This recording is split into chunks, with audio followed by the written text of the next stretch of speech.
নমস্কাৰ মই ডক্টৰ ৰজি দন্ত বিশেষজ্ঞ আসাম গেমিং 467 এটা কমেন্ট কৰিছে যে বা মোৰ গাল ফুলি দাঁত বিষ হৈ গাল ফুলি গৈছে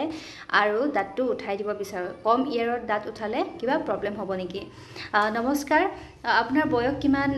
হেতু উল্লেখ কৰা হলে ভাল আছিল কিন্তু যদিও আপুনি উল্লেখ কৰা নাই তেতিয়া হলে কোনো কথা নাই আপোনাৰ কি হয় যদিহে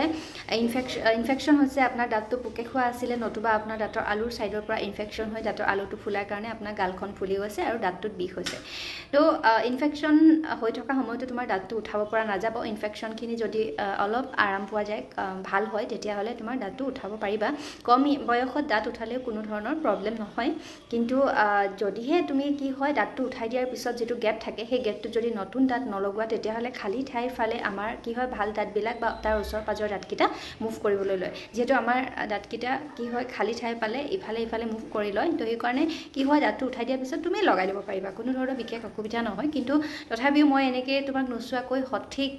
কি কৰিব লাগিব হেতু ক'ব নোৱাৰিম যদি তোমাৰ বেছি প্ৰবলেম পাই আছে তেতিয়া হলে অনলাইন যোগে কন্টাক্ট কৰিবা আদাৰৱাইজ তোমাৰ ঘৰৰ কাষত থকা ডেন্টাল ক্লিনিকত গৈ এবাৰ চেকআপ কৰাই লবা তেখেতে তোমাক ডক্টৰ গৰাকীয়ে তোমাক যেনেকৈ এডভাইস কৰে তেনেকৈ তুমি ট্ৰিটমেন্ট কৰিলে আৰাম পাবা আজিলৈ আহিছো আৰু যদি কিবা কনফিউজন আছে তেতিয়া হলে মোক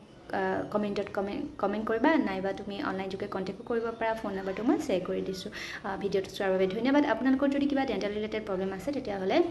কমেন্ট সেকশনত গৈ কমেন্ট কৰিব পাৰে আৰু যদি আপোনালোক কোনোবাই প্ৰথমবাৰ মোৰ চেনেলটো চাইছে তেতিয়া হলে অনুগ্ৰহ কৰি সাবস্ক্ৰাইব কৰি দিব আজিলৈ আহিছো ভিডিঅটো চোৱাৰ বাবে ধন্যবাদ